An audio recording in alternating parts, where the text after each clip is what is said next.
This is the Venturing Angler Podcast. I'm Tim Harden. In this episode, we're talking about fly fishing for tigerfish in Tanzania with Terry Jepsen of the Fly Shop in Redding, California. Let's chat with Terry.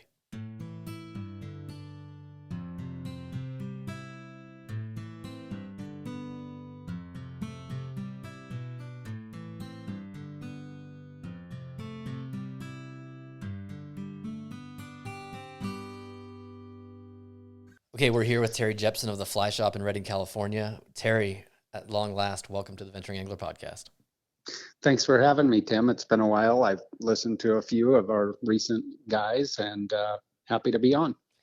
So we've been talking about a recent trip that you took a bit, and I've been able to look at some photos, and it's a destination that I've been excited about for a long time. You just returned from Tanzania, where you were taking on tigerfish on the fly. Oh man, I I thought I would have a next question like queued up and ready to go, but my background with this is, I don't know, it was like 2000, sometime between the year 2000 and maybe 2007. There were a couple of magazine articles, but I think from two magazines that don't exist anymore. But one was a cover of a tigerfish, and another had a tigerfish story in it. And I thought, at the time I was really into catching kind of gnarly looking fish. Like, I wanted to get like aggressive looking brook trout and stuff like that. And then I see this tigerfish and I'm like, okay, that's it. That is the ultimate predator for, a fly angler. And so I'm pretty excited about this. I usually don't talk this much before the guest does, but I just wanted to talk about how excited I am. So, you went to Tanzania. I did. It was it was planned for about 5 years. Wow. And just talking with our friend Michael Crancy when he worked here, he and I were trying to plan a trip to go together. We weren't even really booking the destination at the time. People might ask about it, and we would send them to African waters, but we weren't booking it ourselves, and nobody had gone. So. And like you, I saw pictures of these fish and was like, that thing is crazy looking. Those teeth are huge. I can't wait to catch something like that. That's kind of my thing. I love big, mean fish with big teeth and fresh water, warm weather. So this really just hit the spot for me. And we were supposed to go in 2020, and of course the pandemic happened and we got rolled over to this year. So it was the 5 years with talking about it with Michael Crancy, and then 2 years of waiting to go in anticipation of hooking into a monster, a true monster, prehistoric looking monster. Yeah. So, like I keep imagining that image. For those who are listening and might not be familiar with tigerfish, Terry, how would you describe them physically? Physically, they look a lot like a tarpon. Their plates on their gills are super hard. That's probably the best description, is they look like a baby tarpon, honestly, but with giant teeth. And what's interesting about the teeth is they actually lose their teeth every year. Oh, really? I didn't know that. And they grow back. It's not like they grow back huge, but they grow back a little bit bigger. Because what the guides were telling me is it's a year per pound. So if you caught a 20-pound fish, it would be about 20 years old. Wow, that's pretty cool, because a lot of those fish are in the double digits, huh? Yeah, that's one of the reasons we go there. You can catch tigerfish lots of places, but they're not big. A lot of them are in the 5 to 8 pound range. These fish, anything over 10 pounds is considered a true beast of the river. And Right. Once you hook into a 10 pounder, you understand these fish. They hit so hard.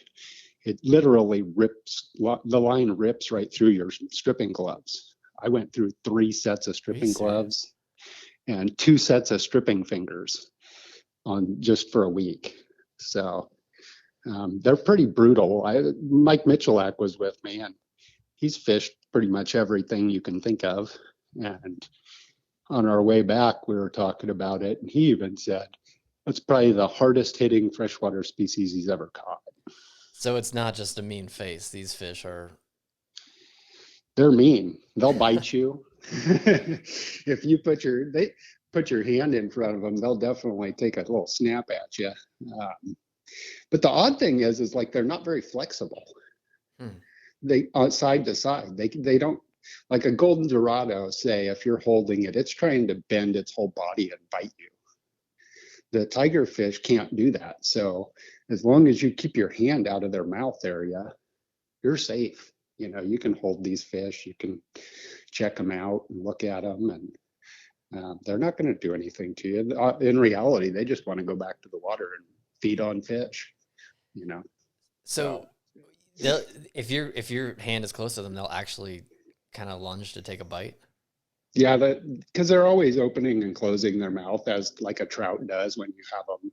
You know, even if you just lifted them out of the water, they're breathing. So but if you put your hand in front, they will take a little snap at you. That's cool. So And that gives you a sense of how they attack a fly too. Um, so we talked about the size. Tanzania is the place for tigerfish. What makes Tanzania, and I know that size is part of the answer, you know, the go-to destination? that's really it. You know, because you want to target trophies. Most people aren't going to travel halfway around the world to target something small. So, you know, the distance that you have to go is massive. We were in the air for 23 hours from California to get to Dar es Salaam. Hmm. And but really, you go there because that's the place that has trophy tigerfish, and they've figured it out. They know how to catch them. They know how to fish for them, and you every day you have a shot at anything from 10 to 25 pounds. They said the high this year was a 28 pounder, Oh my gosh! So that fish which is I can't even almost imagine. 30 years old. Yeah, and I can't even imagine. The largest fish I caught was about 18 pounds, and that thing just brutalized me, you know, just with its hit and then the fight. And you don't really use a reel outside of holding your line because these fish move so fast that you fight them with your hands, basically. Huh. And so they're ripping at your hands, you know, the line's ripping through them, and then they're coming back at you as fast as as they can, and you're just doing everything you can to keep that line tight. Some of the times, it's amazing.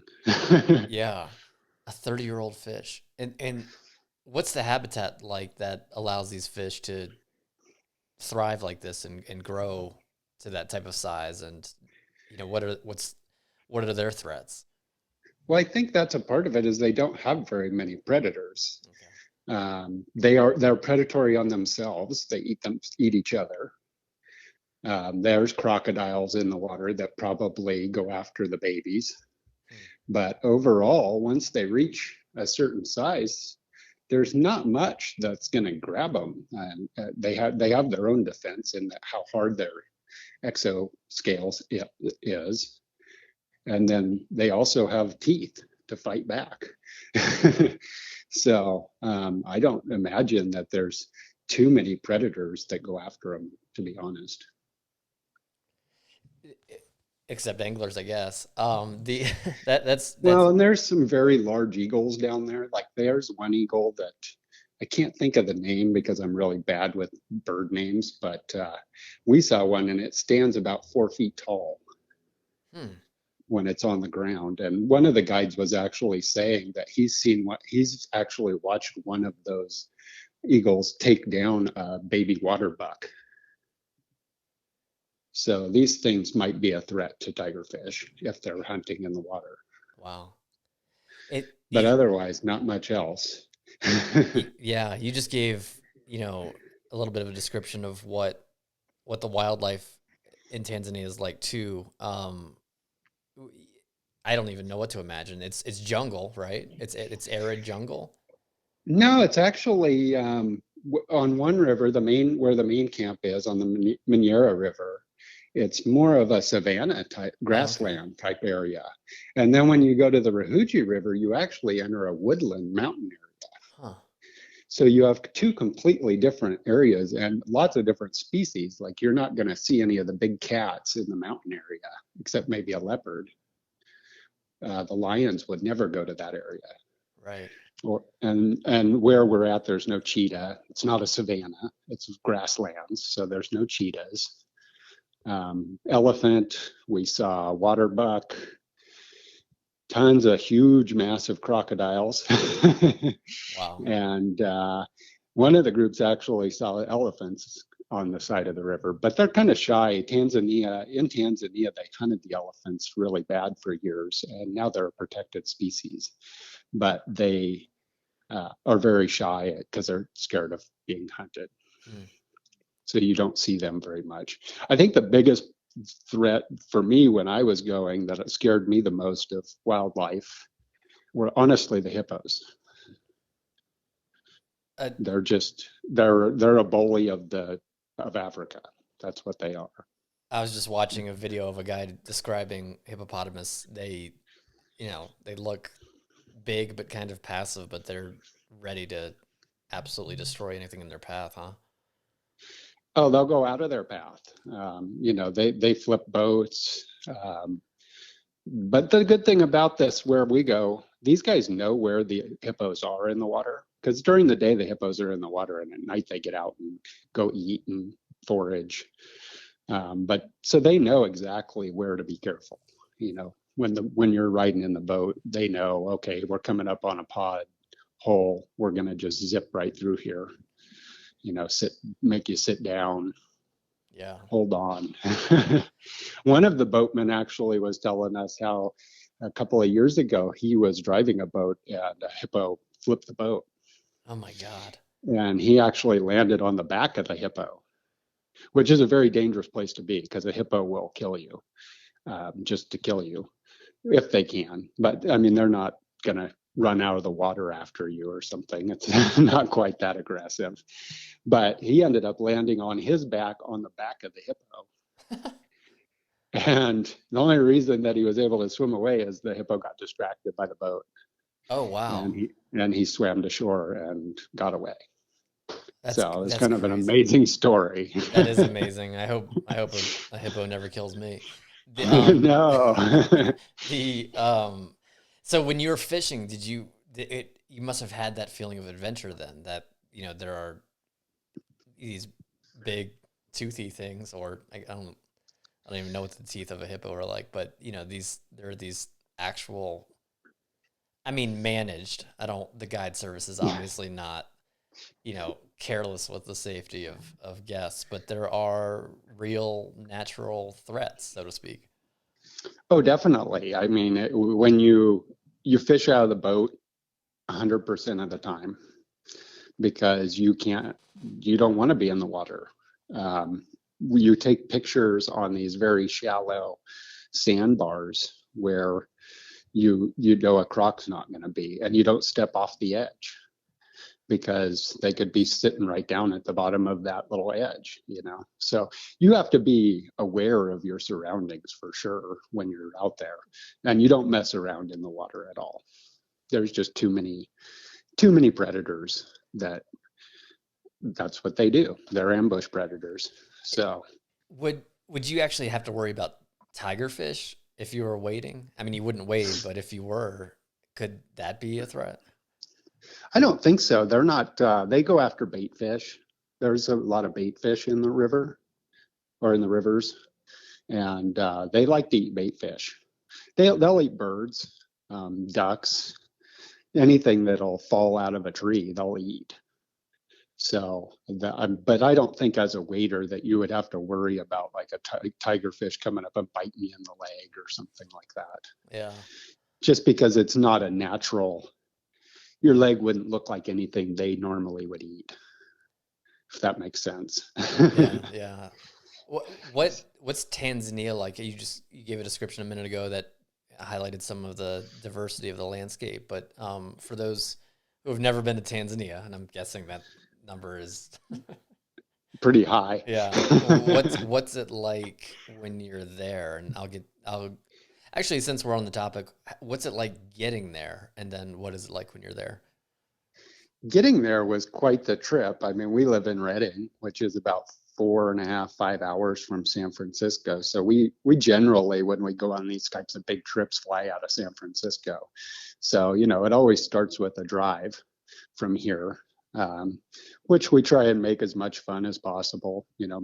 Mike and I and two of the other guests that went with us, John Leonard and Bob Brennan, that we all rode together and flew together. And it was quite, we flew Turkish Airlines, which is a wonderful airline, by the way. There's my plug for Turkish Airlines, but yeah, wonderful airline. Beautiful. The people were so nice. Everything's perfect. But we flew from San Francisco to Istanbul, Turkey.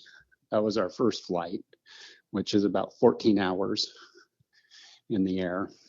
And then we had about an hour layover, which was pretty much running to our next flight type of a deal.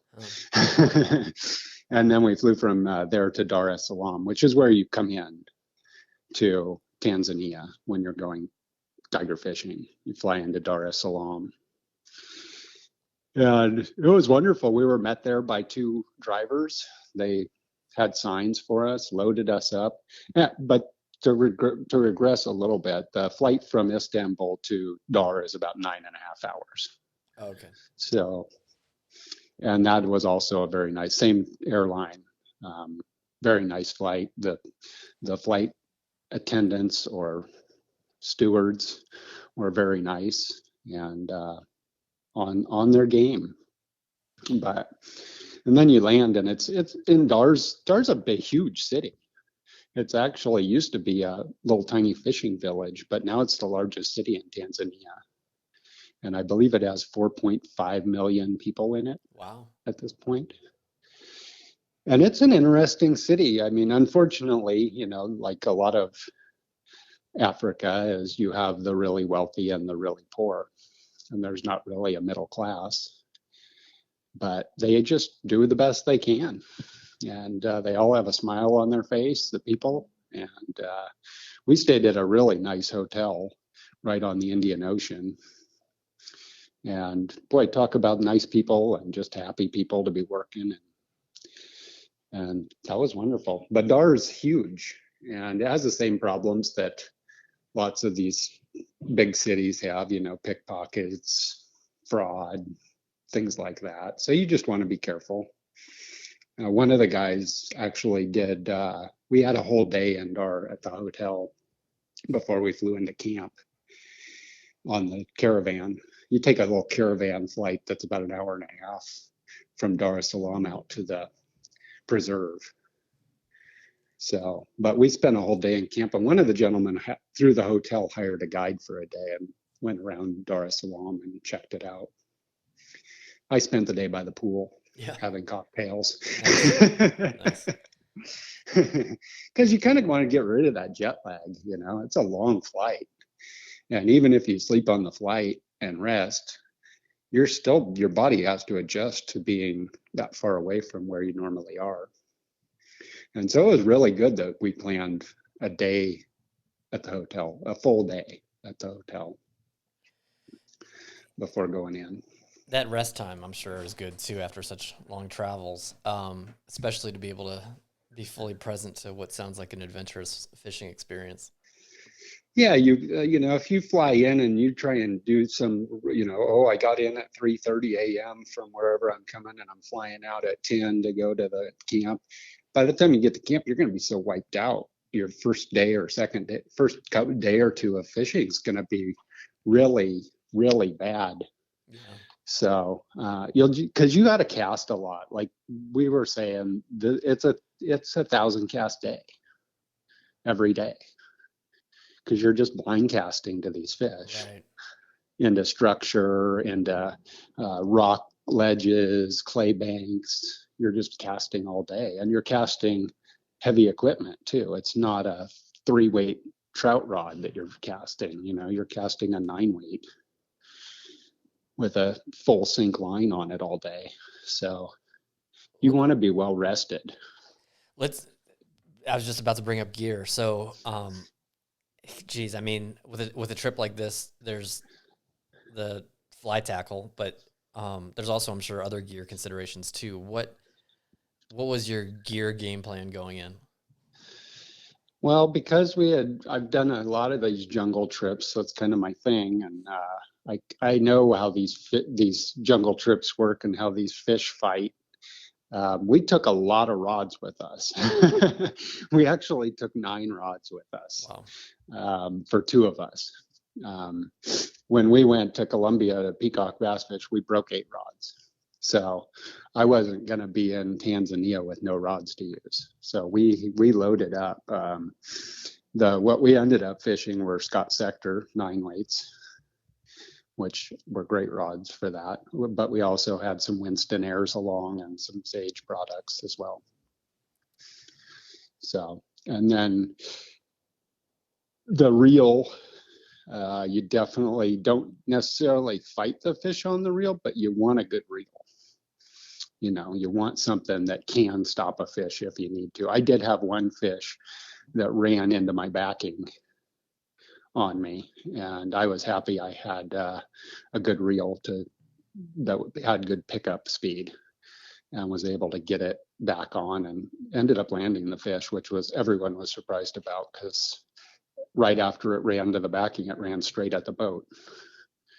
So I'm trying to pick up line as fast as you can, Yeah. hoping that fish is still there when you come tight again, right? And you hope that it doesn't So jump in the boat and bite your face off. Do these? What? that is true. And then you mentioned heavy lines. Is that just heavy because they're 9-weight lines, or because they're sink tips or something like that? It's the sink tip. We were using the jungle. It's an SA product. It's the Jungle Cut Okay. sink tip line, and it's a full sink line. And you actually cut it to match the rod you're going to be using it on to get the head weight right. But yeah, casting that thing all day is, once you kind of figure it out, you just flip your wrist and it shoots out there. But the first couple of days, you're struggling really. And I actually practiced my casting before I went, because Justin had been 2 years ago, Justin Miller here, and he told me that if you don't practice your target casting at 30 feet, you might as well not even go. That's interesting. Because you'll be in the trees, you'll be snagged the whole time, and every time you get snagged, because we're using 40-pound fluorocarbon tippet with 40-pound bite wire on it on the end. I mean, you're not going to break that fly off. So every time you get snagged, they got to fire up the boat, go over to where you're snagged, and get you off. And that hole's ruined, So then you just have to move on. There's some humiliation for you. Yeah. And you do get snagged. I mean, just fishing, even if you make a great cast, that fly sinks and all of a sudden there's like a branch underwater that you didn't see. And then the guy's like, all right, let's start some equipment to deal with this. Exactly. So you want to, you got to, about the second day, you kind of figure it all out. And you're like, oh, okay, I see. You got to be looking downriver. It's not just look where you're going to cast, but look what's coming up too. So you don't cast, you think you make this great cast back into these fallen trees. And then you look downriver and here comes a big giant snag that now your fly line's going to go right into. Yeah. And that's the end of that run. Then they're going to fire back up the boat and come get your fly off. And then you got to drift down 20 feet to start again. So what flies are you guys using? We tried a lot of different things. The Andino Deceiver was the main fly. Anything big, they like those big streamers. The bait fish aren't huge, like they're probably about 8 inches long, maybe. And they have this little orange tail. And so the Andino works really well. It really mimics that size and how they swim. So we used a lot of those. I got kind of bored with that, honestly, because I mean, when you're fishing 6 days, using the same fly over and over and over again, it gets kind of, eh. Right. So I switch up a lot. I actually I caught a couple on peacock bass patterns that the guides laughed at me for putting on. But you just wanted to mix things up. Yeah, I had a whole bag of flies. I brought tons of flies with me, and I was actually running out of Andino deceivers. Is why, because you do lose flies, and each of those, because of the teeth on those fish, a fly you get about 2 fish, and then your fly's done because They're the tail will get ripped off or the head will get ripped off. You know, and it's not because they're tied badly. It's just the amount of damage those teeth do when the fly's stuck in them. You know, and so yeah, you got to have some pliers, huh? definitely want some pliers, or actually, what worked best.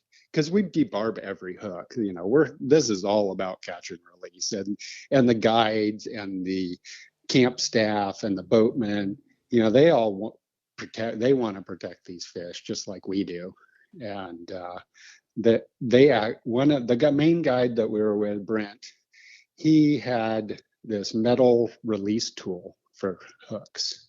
I had never seen it before, but it kind of reminded me of the teeny release. Had a little bend in it, and he would just stick it down and hit the hook, and it would just pop out. And it was about 12 inches long.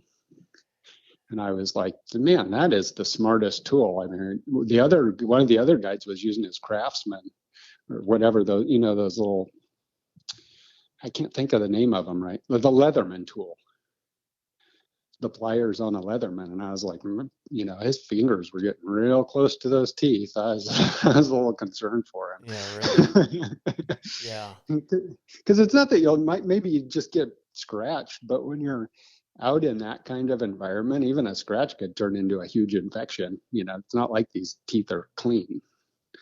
So yeah, I was just like, I'd be a little more careful and get one of those tools like Brent has. Yeah. It sounds like I think anglers who take on sharks have something similar that's a little bit bigger, where it allows you to get the hook out without getting too close. Yeah, because you don't want to get bit, even accidentally. Those teeth are sharp. I touched one. It was not. I kind of went from the side and under, so I couldn't see my finger coming, and I just kind of rubbed one of the teeth, and they're sharp on all edges. Right. So it's not something you want to mess with. And then what about apparel? What's the climate like? What did you guys wear? The climate's pretty warm. It's very humid there, honestly, just like any saltwater destination almost. So we wore shorts, and I wore my Patagonia Tropic Comfort shirts, just because they with the hood, which was nice, just for sun protection.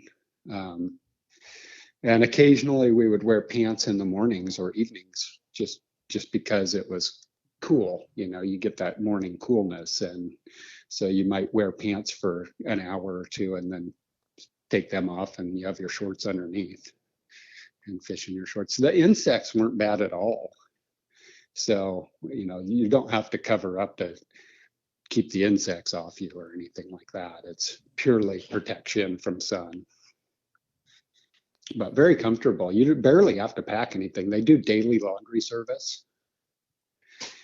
So, I way overpacked. I could have taken 2 sets of fishing gear or clothes for fishing and been perfect. Okay. It's not like Alaska where you need to pack all these different layers and things like that. You need I took a rain jacket just in case, you never know. And I actually wore it twice in the mornings for the boat drives. And then I brought a sweatshirt. That was the only things I brought that were in case it rained or got cold. And then, you talked about your expectations for what you had in mind about what tigerfish would be going in, and then you had the experience of catching them. What about taking the trip enlightened your perspective or changed your mind or what was the difference between what you were anticipating and what you experienced? Well, I've always, ever since I've caught golden dorado, I compare every jungle fish to them, right? I Right. mean, these things are the still in my book the epitome of a dominant predator fish. So as I'm going tiger fishing, and I have no view outside of what Justin told me about casting. He didn't talk about any of the take stuff or any of that. So it's kind of funny. We woke up on the first morning and we go out, and it's Mike and I, and about 10, 15 minutes into the day, I hit my first fish, hits my fly. I had no idea what I did a trout set.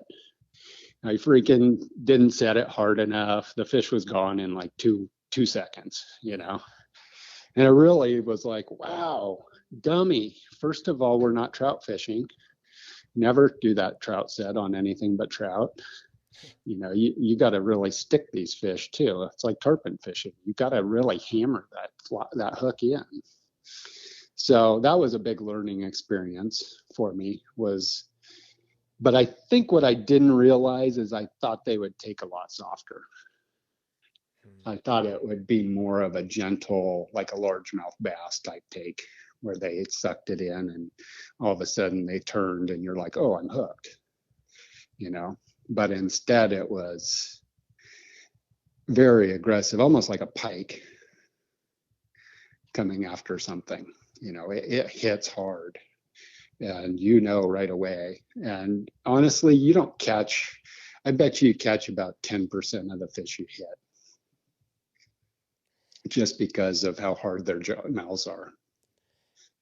Is it a real So bony mouth? real bony. Okay. And then the teeth get in the way too. Jeez. That's part of the problem as well. And then when you're fighting them, you have to keep the line tight, but you keep the rod tip down, because as soon as you lift the rod tip, the fish jumps, which gives it the opportunity, as we all know, if you've caught any fish that jump a lot, anytime they jump, that's your biggest chance of losing them, Right. because it creates slack in the line, which loosens the hook. So yeah, but I mean, my second fish I hooked right after, probably about 20 minutes later. I had learned a lot, and I actually landed that one right away. Because as long as you set the hook hard enough, your chances of landing it go way up. So How long is a normal fight with one of these fish? couple of minutes. And These aren't long, huge fights. oh, because the water's not too big either, huh? The water's not big, and they're not big runners. Okay. Honestly, it was like that one I was telling you that took me into the backing. That was an abnormality. Most of them stay real close to the boat and shake their head really aggressively, like, get this thing out of me. And then they'll do little side to side runs and swim around the boat, or try and dive back to structure. But they're not gonna, it's not like a king salmon where you hook them and they run, 2 turns down the river and you're trying to catch up to them. These things aren't going to run away from you. Right. They're just going to fight you right there. So as long as you keep your composure and, do what the guide tells you to do, you're going to be in good shape. So You mentioned Justin's tips for preparing for a trip like this. What other recommendations would you have for someone who's getting ready maybe to take this trip to fully prepare? I think the biggest one is practice your casting and get your arms strong, because it's a lot of casting. I noticed towards the ends of the days my shoulders were sore just from not doing it normally that long. Most of us go fishing for a couple hours when we're home, not 8 to 10 hours a day. And so I think making sure that you're physically capable to do it. Because as soon as your casting isn't good enough, you're not catching fish. Right. And the other nice thing is when you're there, you do these morning, you do about 4 hours in the morning, and then you take lunch, and then you take like an hour rest after lunch. And it's imperative that you actually use that time to rest, because those who don't end up at the end of the week not being able to cast Huh. Yeah. and hit their targets because they're just wore out. So there was actually a gentleman who had been there for 2 weeks. When we came in, he was leaving, and he never took his rest. The guides were telling me. And by the second week, his cast had shrunk down to like 15 feet. It was all he could do. Just because your body wears out, Yeah. you get tired. New muscles and everything. Mm-hmm. Are So I've never heard of any other species that people are targeting on these trips, but is it just tigerfish? Or are there any other?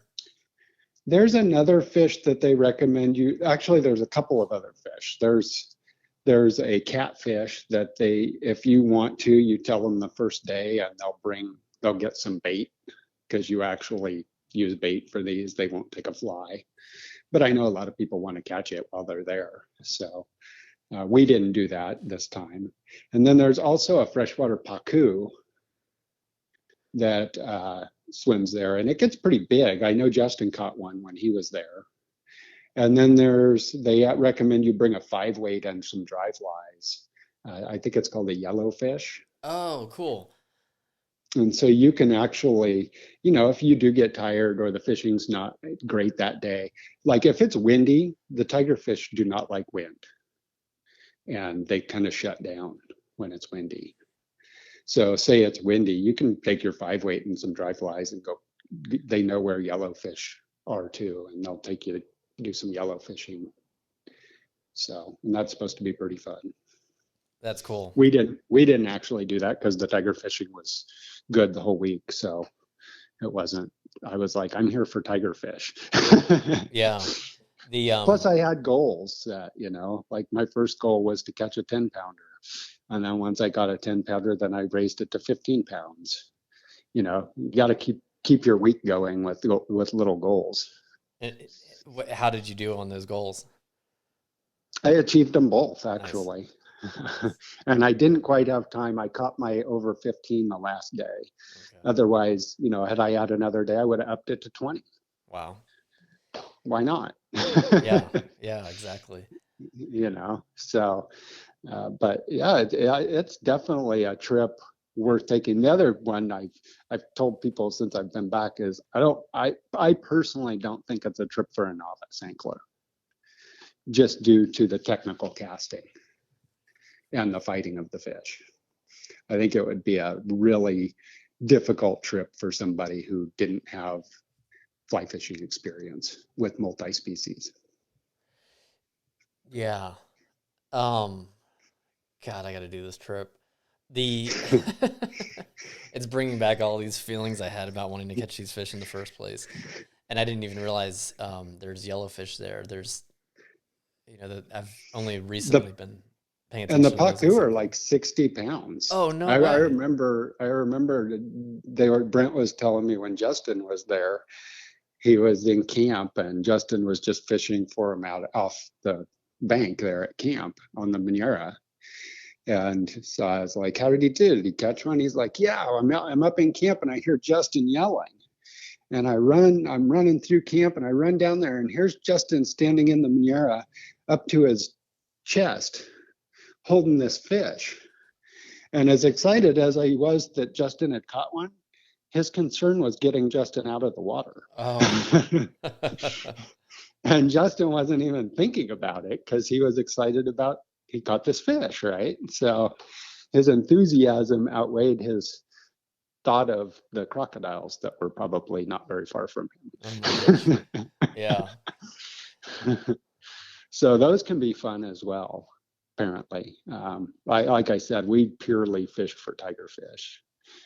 So, and one of the days, Mike and I were, for our first day on the Manera, we were floating down the main channel, and I thought this fish rose. I thought it was right by Mike's fly, but his fly ended up being way further away. This thing had to be like 35, 40 pounds, this tigerfish. It was massive. I mean, the body on it was just huge. I couldn't even believe it. I asked the guide, I thought maybe it was a different species because that's how big it was. So there's massive fish in there. I think their record, they said, was like 34 pounds. Wow. I was just going to ask.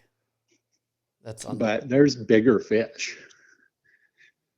But where they're at, I don't think they live on the edge. I think they live in the deeper channel. You'd have to go out there with like a teeny 500 for a day or two, you know, and just basically dredge the deep channel with flies to see if you could pull out some 50-pounder or something.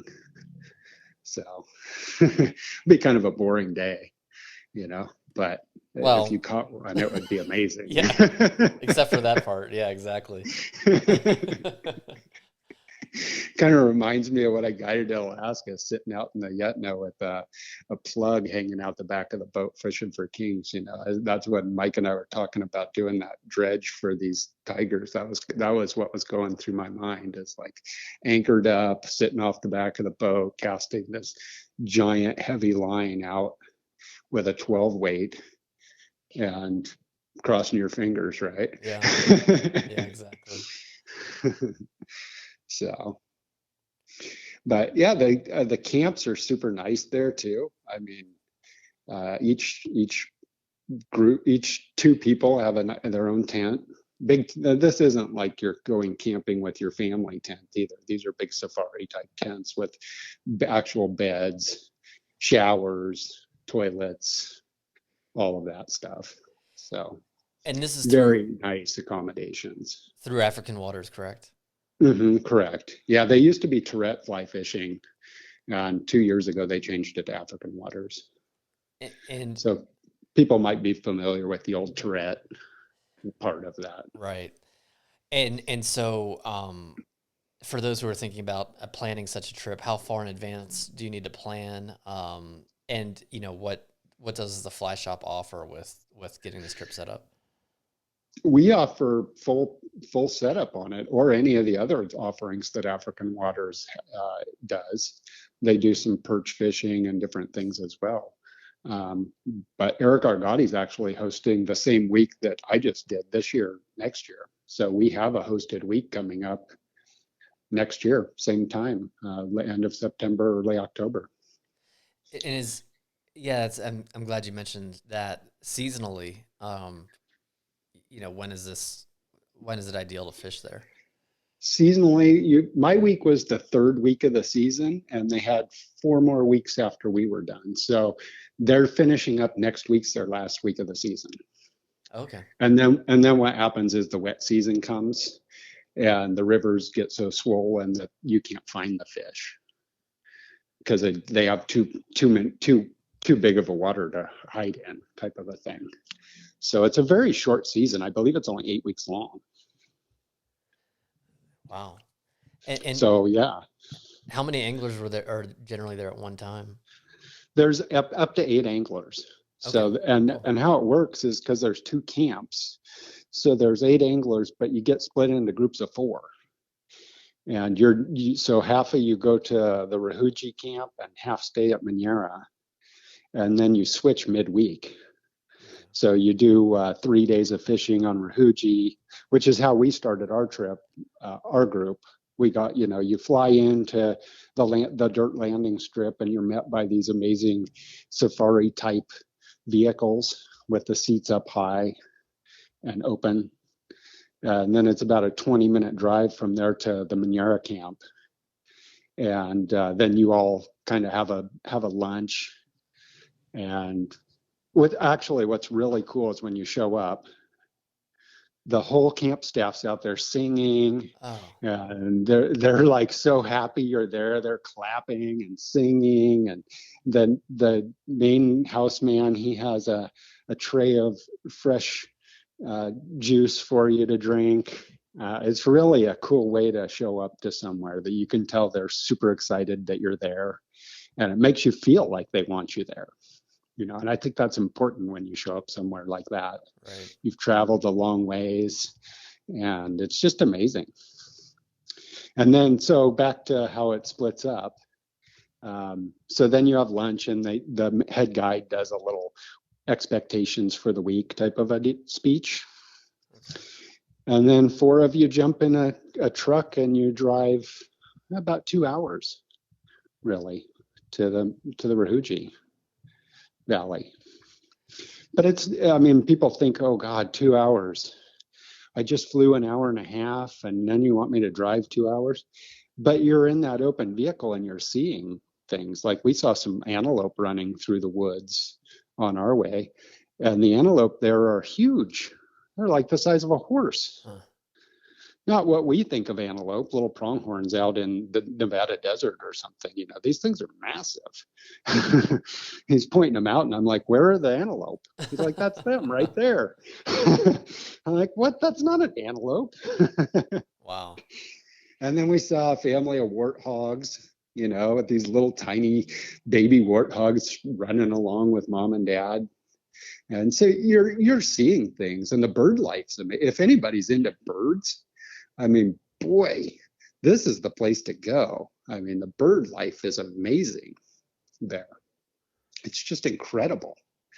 And the interesting thing is these guides actually have taken their time to learn the bird names. And so when you're like, what's that one? Oh, that's a da-da-da-da. You're like, oh, wow, I barely know what a bald eagle looks like. But it's just birds everywhere, all sorts of different ones too. So like 4 different kingfishers. Wow. So yeah, so the 2-hour drive isn't really a big deal. It's actually about an hour and 45-minute drive, and then the last 15 minutes you take up by a boat. And it's kind of cool because you go through one of the hippopods. No, and So you get your first day, you get a, hey, welcome to Hippo Land. yeah. And there's trips where those long drives allow you to see things that you would not want to miss if you didn't get the drive.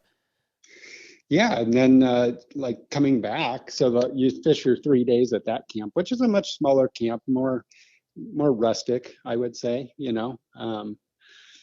Not as the Maniera camp is the main camp, and it's a little nicer but they set up these camps every year and tear them down every year.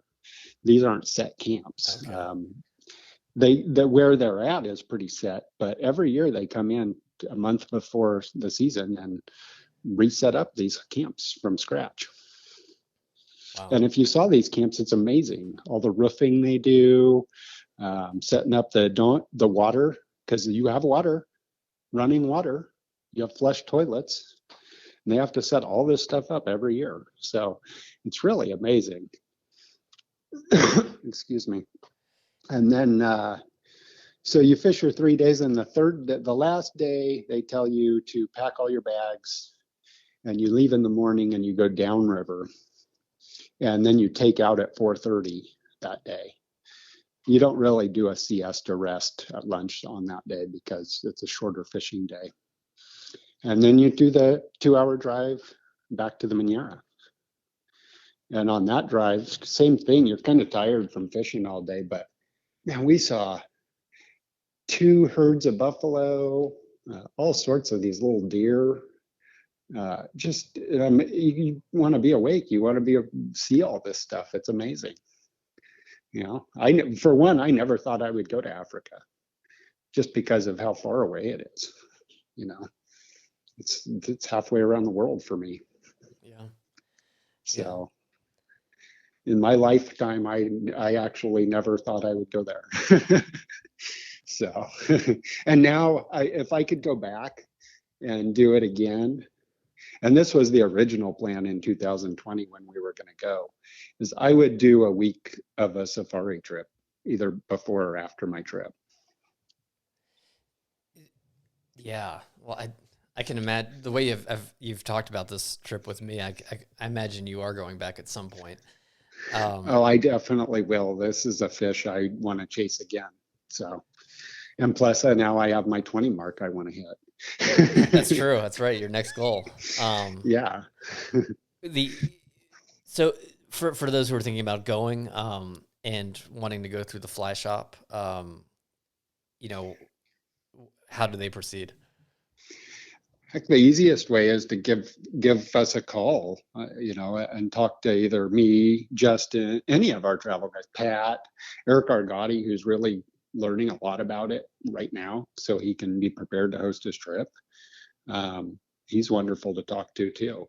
But any of our travel guys can help them out and look up available dates and see what's available and get you booked in. I Great. mean, I don't think you have to plan it 5 years in advance. You could plan it a year out on this trip. Right. Yeah. Especially because it's a big one. You'd want to plan out anyway. And, I think the longer you take to plan it, the better, because that, like I said, if it were me doing it again, I would definitely take some time in going on some sort of safari somewhere. Just since you go that far, you might as well see the cool stuff. right. You want to see the big five. And I didn't see any, I didn't get to see any of the big five, honestly. By big five, I mean elephant, lion, leopard, those types of creatures. I can't remember what all the five are, but That's why I was those are quiet. I was three trying to of think them. of it too. Those are three of the big five. Okay. So, but yeah, it's amazing, and like I would have loved to have seen cheetahs or a leopard or lions. I'm a big cat person. I love big cats, even though I don't like house cats. Well, those would be cool to see. Yeah, so I mean, but the trip itself is definitely, if you're an adventure seeking person that likes catching crazy weird fish, say you like peacock bass fishing or Dorado fishing, golden Dorado fishing, not saltwater Dorado. This is a trip you should add, definitely. There's nothing like this rounds out your jungle. Almost, if you have a jungle card of species, I think this one has to be on that card. And if you haven't caught a tigerfish, you need to. Well, it's on my bucket list for sure. For those who want to learn more, check out theflyshop.com and their travel section, and also check them out on Facebook, Instagram, and Twitter. Terry, this was a fun one. I appreciate the conversation. Well, thank you, Tim. Thanks for having me on. And I look forward to answering any questions anybody has. And with that purpose too, what's the best number for people to reach the fly shop? 800-669-3474. Terrific. Thanks. Thank you.